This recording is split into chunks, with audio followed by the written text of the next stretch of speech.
الحمد للہ وکفا وسلام علی عبادہ الذین اصطفیٰ اما بعد فاعوذ باللہ من الشیطان الرجیم بسم اللہ الرحمن الرحیم یا ایہا الذین آمنوا کتب علیکم الصیام کما کتب علی الذین من قبلکم لعلکم تتقون سبحان ربک رب العزت عما یصفون وسلام علی المرسلین والحمد للہ رب العالمین۔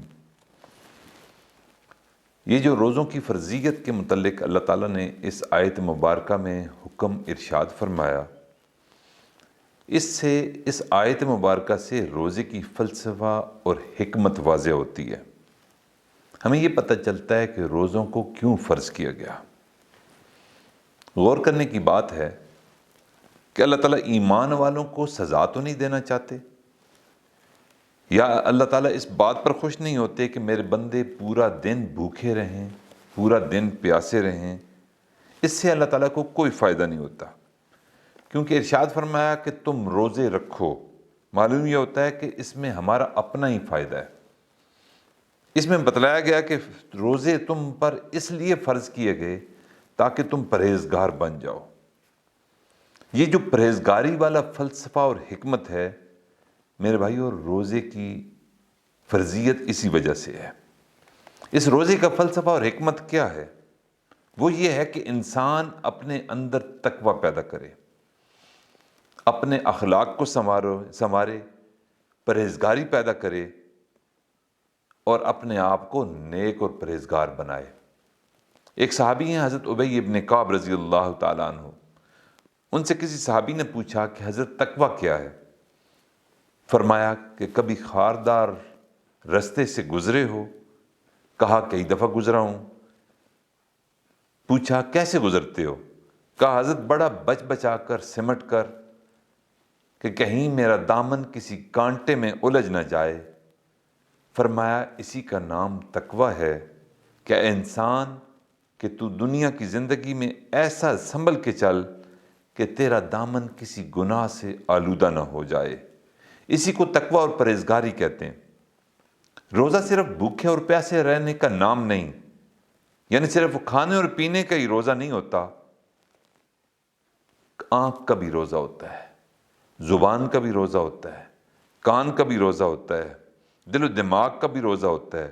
روزہ دار انسان تو سر سے لے کر پاؤں تک روزہ دار ہوتا ہے۔ روزے کا کمال انسان کو تبھی ملتا ہے کہ جب انسان سارے کا سارے روزے دار ہو۔ اس لیے حدیث پاک میں نبی علیہ الصلوۃ والسلام کا ارشاد گرامی ہے کہ بعض روزہ دار ایسے ہیں کہ جن کو پورا دن روزہ رکھنے سے سوائے بھوک اور پیاس کے کچھ حاصل نہیں ہوتا۔ روزہ تو رکھا لیکن ساتھ زبان کے ساتھ دوسروں کی غیبت بھی کی۔ روزہ تو رکھا لیکن آنکھ کی حفاظت نہ کی۔ روزہ تو رکھا دل کی حفاظت نہ کی۔ روزہ تو رکھا کان کی حفاظت نہ کی۔ روزہ تو رکھا ہاتھ اور پاؤں کی حفاظت نہ کی۔ روزہ تو رکھا لیکن دوسروں کے حقوق کو بھی پامال کیا۔ تو ایسا روزہ رکھنے کا کوئی فائدہ نہیں، اس سے تو روزے کا سارا اجر اور ثواب جاتا رہتا ہے۔ اس لیے حدیث پاک میں آتا ہے کہ کتنے بندے ایسے ہیں کہ جن کو روزے سے بھوک اور پیاس کے علاوہ کچھ نہیں ملتا۔ میرے بھائیو، روزے کے بھی کچھ آداب ہیں۔ ایک ہم جیسے عوام الناس کا روزہ ہے، وہ تو یہ ہے کہ کھانے پینے سے پرہیز کریں۔ ایک ہے خواص کا روزہ، وہ یہ ہے کہ جس طرح کھانے پینے سے پرہیز انسان کرتا ہے، اس طرح دوسرے تمام گناہوں سے بھی انسان پرہیز کرے۔ مثلا پورے جسم کے جتنے اعضاء ہیں، آنکھ ہے، کان ہے، ناک ہے، زبان ہے، ان سب سے گناہ نہ سرزد ہونے پائے، یعنی ان تمام اعضاء کا روزہ ہو۔ میرے بھائیو، روزہ رکھنے کی بہت زیادہ وجوہات ہیں کہ ہر بندہ بعض اوقات شکوہ کرتا ہے کہ جی مجھے بھوک بہت لگ گئی، مجھے پیاس بہت لگ گئی، مجھے روزہ لگا ہوا ہے۔ تو یہ جو بھوک اور پیاس کا لگنا ہے، یہ بد پرہیزیوں کی وجہ سے ہے۔ کہ انسان جب روزہ رکھ کر اپنے اعضاء کو اپنے کنٹرول میں نہیں رکھتا تو ایسا بندہ روزے کا گلہ کرتا ہے۔ چنانچہ حضور نبی کریم صلی اللہ علیہ وسلم کے دور کی بات ہے، یہ واقعات آقا کی زندگی مبارک میں اس لیے پیش آئے تاکہ آنے والے لوگوں کے لیے، آنے والی امت کے افراد و خواتین کے لیے، مرد و زن کے لیے ایک مثال قائم ہو جائے۔ آپ کے دور مبارک میں 2 عورتوں نے روزہ رکھا، ان کو روزہ اتنا لگا کہ وہ مرنے کے قریب ہو گئیں۔ یہ بات حضور نبی کریم صلی اللہ علیہ وسلم کی خدمت میں عرض کی گئی۔ آپ صلی اللہ علیہ وسلم نے ارشاد فرمایا کہ انہیں کہیں کہ وہ کلی کریں۔ جب دونوں کو کلی کرنے کا کہا گیا تو ان کے منہ سے گوشت کے چھوٹے چھوٹے ٹکڑے نکلے۔ وہ حیران کہ ہم نے کچھ کھایا پیا نہیں، یہ کیا ہوا؟ تو حضور نبی کریم صلی اللہ علیہ وسلم نے بتلایا کہ یہ دراصل روزہ رکھنے کے بعد دوسروں کی غیبت میں مصروف رہیں، اور غیبت کرنا ایسے ہی ہوتا ہے کہ جیسے انسان اپنے کسی مردار بھائی کا گوشت کھائے۔ اللہ تعالیٰ نے ان کو عبرت بنا دیا تاکہ لوگ ان سے نصیحت حاصل کریں۔ میرے بھائیو، یہ روزے کو نبی علیہ الصلوۃ والسلام نے ڈھال فرمایا ہے۔ فقہاء نے لکھا ہے کہ اگر روزہ دار سے کوئی بندہ جھگڑا کرے اور زیادتی بھی کرے تو یہ کہہ دے کہ میں روزہ دار ہوں۔ یوں پرہیزگاری کے ساتھ روزہ رکھے گا تو ایمان کے لیے یہ روزہ ڈھال بن جائے گا۔ یہ روزہ اللہ تعالیٰ کے سامنے سرخروئی کا ذریعہ بنے گا۔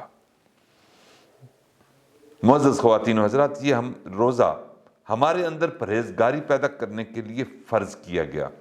جیسے ماں بعض اوقات اپنے بچے کو کھانے کو چیز نہیں دیتی، اس لیے کہ اس میں بچے کا فائدہ ہوتا ہے۔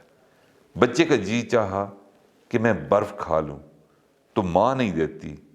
ماں کو معلوم ہے کہ بچے کا گلا خراب ہوگا اور اس کی طبیعت خراب ہوگی، حالانکہ بچے کے ساتھ ماں کی دشمنی کوئی نہیں۔ ماں بچے کو اچھی چیز سے محروم نہیں رکھنا چاہتی، ماں بچے کو رلانا نہیں چاہتی، اس میں بچے کا اپنا فائدہ ہوتا ہے۔ بالکل اسی طرح اللہ تعالیٰ نے جو ہمیں حکم دیا ہے کہ روزہ رکھو، اس میں تمہارے لیے خود فائدہ ہے۔ واقعی اس روزہ رکھنے کا ہمارے لیے بہت زیادہ فوائد ہیں اور ہمارے لیے یہ راحت کا ذریعہ ہوتا ہے، صحت کی بہتری کا ذریعہ ہوتا ہے۔ ڈاکٹروں نے تحقیق کرنے کے بعد اس نتیجے پر وہ پہنچے کہ مہینے کا روزہ رکھنے سے انسان بہت سی بیماریاں انسان سے خود بخود دور ہو جاتی ہیں۔ روزے کا جسمانی طور پر بھی فائدہ ہوتا ہے، روحانی طور پر بھی۔ کئی بندے وہ بھی ہوتے ہیں ہمارے معاشرے میں، ہم نے دیکھا کہ جن کے گھر کا غسل خانہ غریب آدمی کے گھر سے زیادہ قیمتی ہوتا ہے۔ وہ پورا سال اپنی مرضی سے کھاتے پیتے ہیں۔ اگر رمضان المبارک کے روزے نہ ہوتے تو ہو سکتا کہ انہیں یہ بھی نہ اندازہ ہوتا کہ جو غریب آدمی ہے وہ اپنے گھر میں بچوں کے ساتھ بھوکا ہے، پیاسا ہے، اس کے ساتھ کیا گزرتی ہے۔ اللہ تعالیٰ نے روزے رکھ کر ہمارے اوپر احسان کیا کہ انسان جب سارا دن کچھ نہ کھاتا ہے نہ پیتا ہے کہ تب اس کو خیال آتا ہے کہ جو بھوکا رہتا ہوگا اس کا کیا حال ہوتا ہوگا۔ حدیث پاک میں نبی علیہ الصلوۃ والسلام نے ارشاد فرمایا کہ اللہ تعالیٰ روز قیامت بندے سے ارشاد فرمائیں گے کہ اے میرے بندے، میں بھوکا تھا، تو نے مجھے کھانا نہیں کھلایا۔ وہ بندہ حیران ہوگا اور عرض کرے گا کہ یا اللہ، تیری تو بڑی شان ہے، تو تو ان کھانے پینے کی چیزوں سے منزہ اور مبرہ ہے، پاک ہے۔ اللہ تعالیٰ پھر فرمائیں گے اے میرے بندے، میں بیمار تھا، تو نے میری بیمار پرسی نہیں کی۔ اب وہ بندہ حیران ہوگا، حیران ہو کر عرض کرے گا کہ یا اللہ، یہ کیسی بات کہ آپ بھوکے تھے، آپ پیاسے تھے، آپ بیمار تھے۔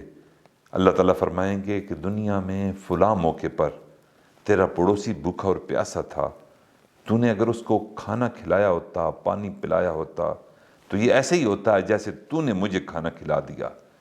اگر بیمار کی عادت کرتا تو ایسے ہی ہوتا جیسے تو نے میری عادت کی۔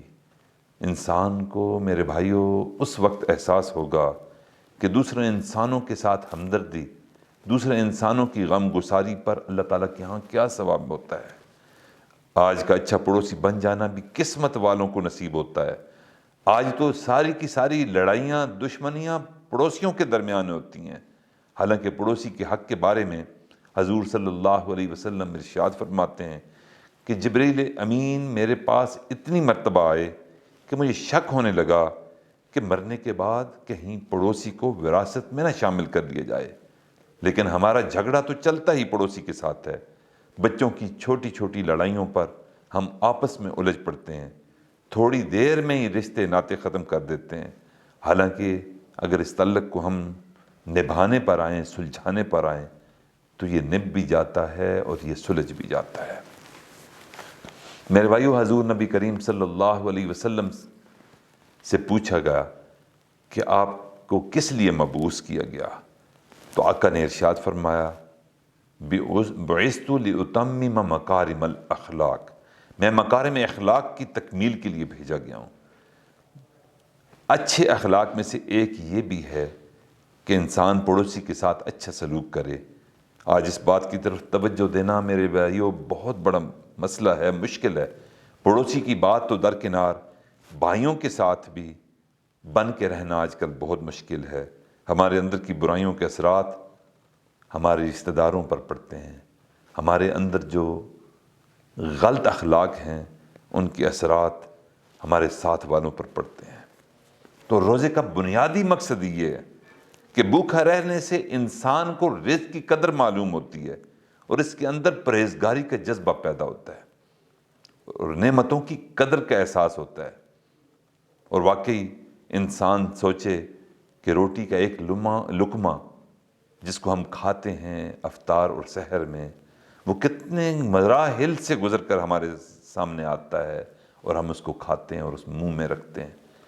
زمین، پانی، ہوا، سورج کی دھوپ، یہ سب کی سب اللہ کی نعمتیں استعمال ہوئیں تب گندم کا پودا بڑا ہوتا ہے۔ پھر انسان نے اس کو کاٹا، پھر اس کو صاف کیا، آگ پر پکایا، تب جا کر روٹی ہمارے سامنے آئی۔ جب اتنے مراحل سے گزرنے کے بعد یہ نعمت ہمارے پاس آتی ہے تو میرے بھائیوں کتنا افسوس کا مقام ہے کہ ہم اس کو کھاتے ہوئے بسم اللہ بھی نہیں پڑھتے۔ کتنی عجیب بات ہے۔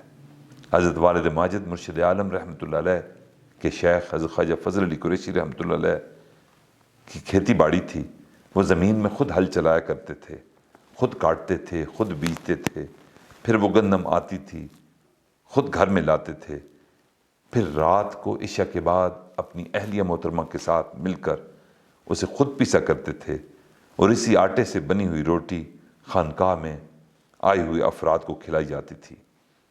آپ اندازہ لگا لیجئے کہ حضرت جب یہ سب خود کرتے تھے تو حضرت کی عادت تھی کہ ہمیشہ باوضو رہتے تھے، گھر والوں کی بھی یہی عادت تھی۔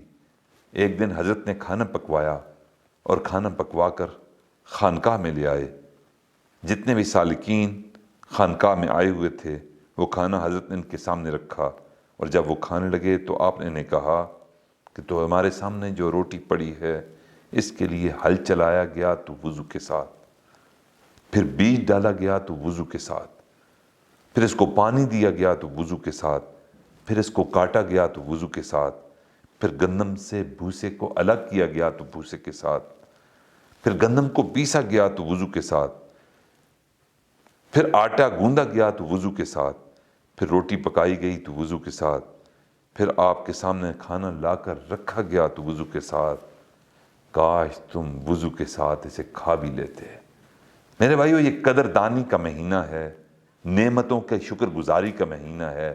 اللہ سے دعا ہے کہ اللہ تعالیٰ اس رمضان المبارک میں جو ہم نعمتیں کھائیں اس کی قدردانی، اس کی شکر گزاری اور دوسروں کی تکلیف کو سمجھ کر ہم اس رمضان کو گزارنے والے بن جائیں، تو تبھی رمضان کا فلسفہ اور رمضان کی حکمت جو اللہ تعالیٰ نے اس آیت مبارکہ میں نازل فرمائی وہ پوری ہو سکے گی۔